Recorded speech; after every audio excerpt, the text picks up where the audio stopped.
बापुद्रा ने फंसाया पुष्पा को बड़ी मुसीबत में, किया पुष्पा और सनाया को चोल से बाहर। जी हाँ, जूनियर जस्टिस बोर्ड के नियमों के अनुसार सनाया को 3 सालों के लिए पुष्पा के घर पर ही रहना होगा। इन 3 सालों के बीच में सनाया चोल से भागने की कोशिश करती है या फिर सनाया चोल से बाहर भी चली जाती है तो जूनियर जस्टिस बोर्ड वाले सनाया की कस्टडी वापस पुष्पा से ले लेंगे। अब एक तरफ तो सनाया जो कि चोल से एक और बार भागकर फैशन शो में पहुंच जाती है, उसी वक्त हम देखते हैं जूनियर जस्टिस बोर्ड वाले जो कि चोल में आ जाते हैं। अब इस बारे में बापुद्रा को पता था कि सनाया कहां पर गई है। जूनियर जस्टिस बोर्ड वाले को बापुद्रा बता देता है कि सनाया कहां पर गई है। साथ ही बापुद्रा उन्हें यह भी बता देता है कि सनाया ने 2 बार चोल से भागने की कोशिश भी करी है। खबर का पता लगते ही जूनियर जस्टिस बोर्ड वाले सीधे पहुंच जाते हैं उसी फैशन शो में। वहां पर जाने के बाद जूनियर जस्टिस बोर्ड वाले एक ऐसा फैसला लेते हैं जिसे जानकर आप भी हैरान रह जाओगे। तो आखिर ये पूरी कहानी क्या है, चलिए जानते हैं आज की इस वीडियो में। कहानी की शुरुआत में हम सनाया को देखते हैं जो कि चोल से बाहर जा ही रही थी, लेकिन तभी सनाया के सामने आ जाता है चिराग। सनाया कहती है तुम्हारी मॉम मुझे चोल से बाहर नहीं जाने दे रही थी, लेकिन इस चीज के बावजूद भी मैं चोल से बाहर जा रही हूँ, जाओ बोल देना अपनी मॉम को। चिराग कहता है सनाया तुम चोल के अंदर रहो या चोल के बाहर, मुझे तुमसे कोई मतलब नहीं है। तुम्हें चोल के बाहर जाना है तो जाओ, किसने तुम्हें रोका है? मैं तो यही चाहता हूँ कि तुम चोल के बाहर चली जाओ। चिराग से बहस करने के बाद सनाया जैसे ही बाहर आती है अपनी गाड़ी का वेट कर रही थी, तभी सनाया की नजर जाती है राधा काकू पर। अब उन्हें देखकर सनाया छुप जाती है। अभी हम देखते हैं राधा काकू जो कि आ रही थी, लेकिन तभी राधा काकू सीधे ही रास्ते में गिर जाती है। राधा काकू की तबीयत यहाँ पर खराब थी। अब यहाँ देखकर सनाया के होश उड़ जाते हैं। राधा काकू जो कि रोड पर नीचे गिरी हुई पड़ी थी, कोई भी उनकी मदद नहीं कर रहा था। उसी वक्त सनाया की गाड़ी आ जाती है। पहले तो सनाया राधा काकू को वहीं छोड़कर कार में बैठकर चली जाती है, लेकिन यह बात कहीं ना कहीं सनाया को हजम नहीं हो रही थी, इसलिए सनाया वापिस वहाँ पर आती है। अपने ड्राइवर की मदद से राधा काकू को हॉस्पिटल लेकर आ जाती है। सनाया राधा काकू को हॉस्पिटल में एडमिट तो करवा देती है, लेकिन सनाया डॉक्टर के पास नहीं जाती है, वहीं पर छुप जाती है। अब यहाँ पर डॉक्टर यही ढूंढ रहे थे आखिर इस पेशेंट यानी कि राधा काकू के साथ कौन आया है। अभी नर्स राधा काकू के फोन से पुष्पा को कॉल कर देती है। पुष्पा को जैसे ही यह पता चलता है कि राधा काकू तो सिटी हॉस्पिटल में एडमिट है, या सुनते ही पुष्पा के होश उड़ जाते हैं। पुष्पा तुरंत हॉस्पिटल पहुंच जाती है। पुष्पा राधा काकू से पूछती है कि राधा काकू आपको यहाँ पर कौन लाया, लेकिन इस बात का जवाब राधा काकू के पास भी नहीं था, क्योंकि उन्होंने सनाया को देखा ही नहीं था। उन्हें भी यह पता नहीं था आखिर उन्हें हॉस्पिटल कौन आया है, किसने उनकी मदद करी है। डॉक्टर कहते हैं किसी ने भी यह करा है वह काफी अच्छा काम करा है, क्योंकि अगर वह सही वक्त पर राधा काकू को हॉस्पिटल नहीं लाते तो बड़ा हादसा भी हो जाता।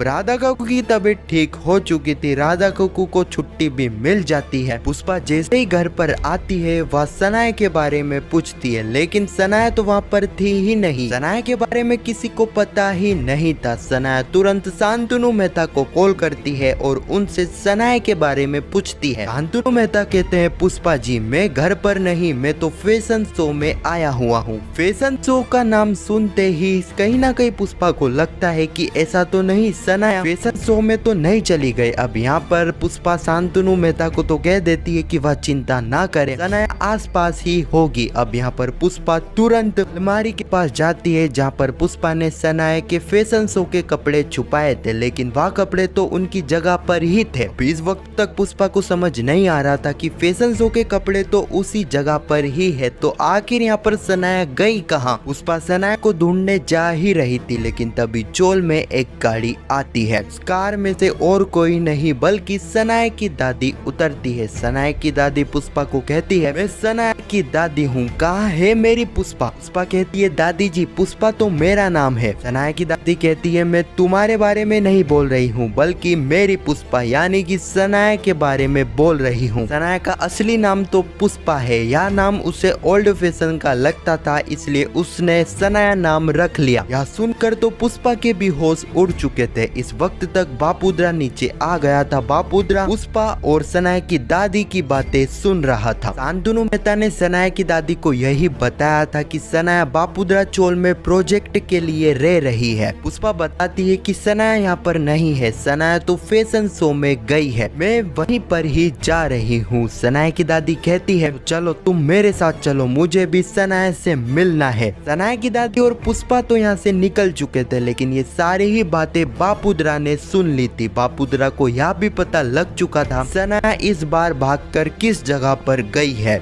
अगले ही पल हम फैशन शो का सीन देखते हैं जहाँ पर फैशन शो स्टार्ट हो चुका था। एक के बाद एक सभी मॉडल अपना परफॉर्मेंस दे रहे थे लेकिन एकदम से सनाया वहाँ पर आ जाती है और अपनी परफॉर्मेंस देती है। अब सनाया को देखकर शांतनु मेहता और रोनी के होश उड़ चुके थे। रोनी तुरंत सनाया के पास जाता है और उसे कहता है सनाया तुम यहाँ पर कैसे आई। सनाया कहती है रोनी तुमने सोच कैसे लिया कि इस बार मेरे बिना फैशन शो पूरा हो जाएगा। जैसे मुझे फैशन शो के बारे में पता चला तो तुरंत मैं यहाँ पर आ गई तुम्हारी मदद करने के लिए। इस वक्त तक रोनी काफी ज्यादा गुस्सा सनाया के ऊपर था। वह सनाया को कहता है कि सनाया तुरंत नीचे उतरो, लेकिन तभी हम देखते हैं सनाया जो कि स्प्रे निकालती है और रोनी के सारे कपड़े खराब कर देती है। अब यहाँ पर शांतनु मेहता भी सनाया को रोकता है। इस वक्त तक सनाया की दादी भी वहाँ पर आ चुकी थी। अगले ही पल हम जूनियर जस्टिस बोर्ड वाले को देखते हैं जो कि बापुद्रा चोल पहुंच चुके थे लेकिन वहाँ पर उन्हें मिलता है बापुद्रा। बापुद्रा को बताते हैं कि वह कोर्ट की तरफ से आए हुए हैं, उन्हें पुष्पा और सनाया से मिलना है। अब यहाँ पर बापुद्रा समझ चुका था अगर उसने इन्हें यह बता दिया कि सनाया तो भाग चुकी है वह सनाया को यहाँ से ले जाएंगे। बापुद्रा ऐसा ही करता है, वह उन्हें बताता है सनाया तो यहाँ पर है ही नहीं, सनाया तो बाहर घूमने के लिए गई है, यहाँ से भाग चुकी है। सुनते ही उनके होश उड़ जाते हैं। बापुद्रा बताता है कि सनाया तीसरी बार यहाँ से भाग चुकी है। बापुद्रा के पास उस जगह की लोकेशन भी थी जहाँ पर फैशन शो हो रहा था। बापुद्रा वह लोकेशन जूनियर जस्टिस बोर्ड वालों को दे देता है, उन्हें बता देता है कि सनाया कहाँ गई है। अगले ही पल हम फैशन शो का सीन देखते हैं जहाँ पर सनाया की दादी ने सनाया को पुष्पा नाम लेकर पुकारा था। सनाया के दोस्तों को भी यह बात पता लग चुकी थी कि सनाया का असली नाम तो पुष्पा है। फिर क्या सनाया के सारे ही दोस्त सनाया को काफी चिल्लाते हैं पुष्पा पुष्पा कहकर। वह सनाया को इतना परेशान कर रहे थे कि यहाँ पर पुष्पा जाती है सनाया को बचाने के लिए, उन्हें कहती है क्यों इसे चिढ़ा रहे हो, मेरा नाम भी पुष्पा है, क्या हुआ अगर पुष्पा नाम है तो। सनाया कहती है पुष्पा मेरा नाम पुष्पा नहीं है और मुझे किसी भी पुष्पा की जरूरत नहीं है मेरी मदद के लिए। सनाया का यह व्यवहार देखकर ना सिर्फ पुष्पा बल्कि सनाया की दादी के भी होश उड़ चुके थे। और इसी सीन के साथ यह एपिसोड यहीं पर समाप्त